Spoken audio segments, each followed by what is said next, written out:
उसका पति राम राम कहकर उठ बैठा और बोला, मैं तो आज बहुत सोया। घर में आनंद छा गया। बहू सबसे बड़ी करवा चौथ का व्रत विधि पूर्वक पूर्ण किया और अपने पति सहित सुख से रहने लगी। अब वह कृष्ण पक्ष की चतुर्थी के दिन उसका पति जब नदी में स्नान कर रहा था तो एक मगरमच्छ उसका पैर पकड़ कर नदी में ले जाने लगा। तब पति जोर जोर से करवा करवा कर पत्नी ने मदद के अपनी साड़ी से सूट खींचकर पति को आगे नहीं ले जा सका। करवा ने फिर धर्मराज को पुकारा।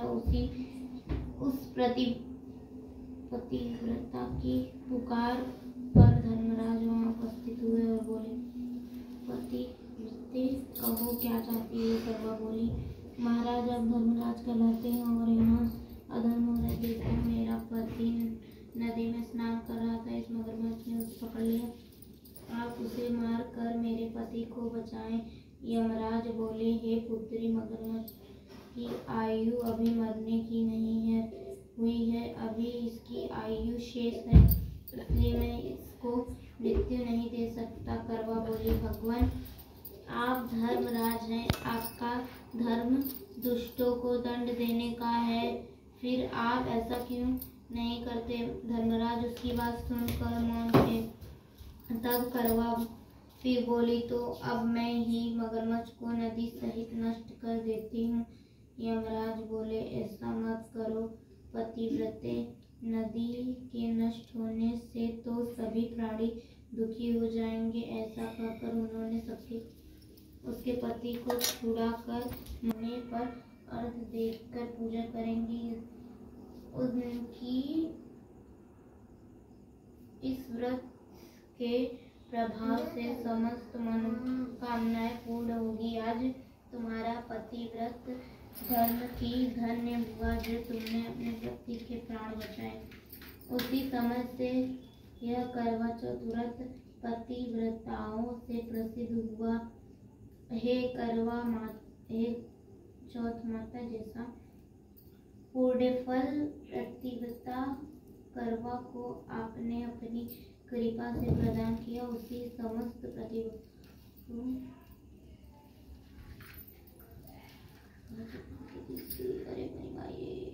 सती द्रौपदी द्वारा किए गए व्रत की कथा। एक समय पांडु पुत्र अर्जुन नीलगिरी पर्वत पर तपस्या करने चले गए। उनके पीछे उनके भ्राता और द्रौपदी और अनेक संकटों का सामना करना पड़ा। साथ ही द्रौपदी भी अर्जुन के विषय में चिंतित रहने लगी। एक दिन द्रौपदी ने भगवान कृष्ण का स्मरण किया और उनके दर्शन देने पर उनको अपने संकटों के विषय में बताया। तब शोका कुल सती द्रौपदी को धैर्य बताते हुए श्री कृष्ण ने संकटों को निवारण हेतु एक प्राचीन कथा सुनाकर गीतानुष्ठान करने का उन्होंने चाची सिंगार हमने बताई जन चाची खिलाए पनीर पाउडर से दुखी देखकर पार्वती जी ने चाची दिन कोई ऐसा व्रत बताने को कहा जो सुहागिन स्त्रियों को हर प्रकार से सुखी बनाए, उनके पत्नियों को दीर्घायु प्रदान करे, उन्हें सदा सुहागिन रखे। तब श्री शंकर जी उनको इस प्राचीन व्रत का वर्णन कर विवाहित स्त्रियों को गौरवती थी। परिवार में सभी व्यक्ति धार्मिक थे और वर्ष के सभी व्रत पूजा किए करते थे। एक बार कार्तिक कृष्ण चतुर्थी को माँ बेटी तथा लड़की बहुओं ने करवा चौथ का व्रत रखा। सायंकाल तक व्रत पूजा की समस्त तैयारी हो गई। चंद्रोदय होने की प्रतीक्षा हो रही थी। घर में पूरी पकवान बने थे। बेटी गुड़ावती को पकवानों की सुगंध ने उसकी भूख को जगा दिया। उसे भूखी और व्याकुल देख उसके दयालु भाइयों ने छल से भोजन कराने की सोची। उन्होंने पीपल वृक्ष की आड़ में निकली चंद्रमा दिखाकर बहन गुणवती से अर्घ दिलवाया और उससे भोजन कराई। वह चिंता करती हुई अपने ससुराल पहुंची तो वहाँ स्त्रियां तरह तरह की बात करने लगी। कोई बोली व्रत खंडिनी आ गई है, कोई कहते अपने पति को ब्याह होते ही चुड़ैल खा गई। एक तो पति मरने का उसे गहरा सदमा लगा था। दूसरे स्त्रियों ने ऐसी तीखी बातों का उसका मन इतना विह्वल हो गया कि वह धरती पर पछाड़ खा खा कर रोने लगी। हाय, मैं सचमुच ही राक्षसी हूँ, मैंने अपने पति को खाया, सचमुच ही राक्षसी हूँ। माता ने उसे रोक लिया और बोली, बेटी तुम्हारी भूल नहीं हुई, तुम्हें भाइयों ने भुलावे में डाल दिया था। देख तेरा पति अब जीवित हो उठा है। तुम घर जाकर उस चारों ओर खुशियाँ छाई थी।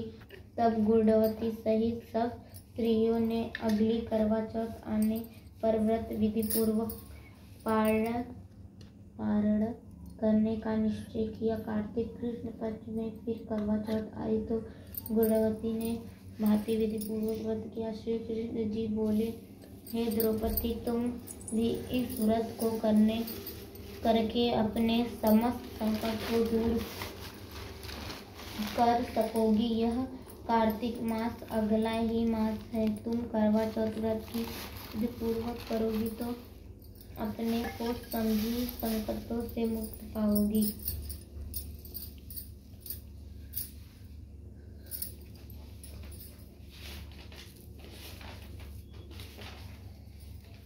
की बहुएं थी। 6 बहुओं के पीहर वाले बहुत धनी थे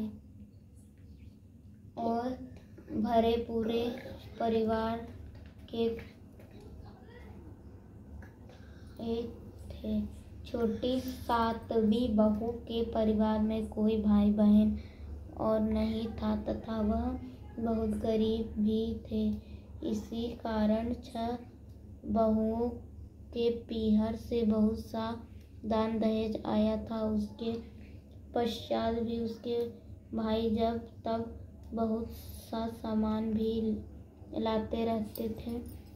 इस तरह परिवार में उन 6 बहुओं का बड़ा मान सम्मान था। छोटी बहू घर का सारा काम काज करती थी किंतु सभी उसकी बुराई करते थे। प्यार उसके सास ससुर भी नहीं करते थे और उसे खरी खोटी सुनाते रहते थे। एक दिन छोटी बहू घर से अकेली निकल पड़ी और वियावान जंगल में जाकर जोर जोर से रोने लगी। आज करवा चौथ व्रत का दिन था। उसने जेठानियों से एक से घर से करवा चौथ व्रत के लिए उसके करवा और सौभाग्य की सामग्री की पिटारियां आए थे। छोटी बहू के घर में कौन था जो उसके लिए कुछ लाता। इसी से वह दुखी होकर जंगल में ती हुई विचर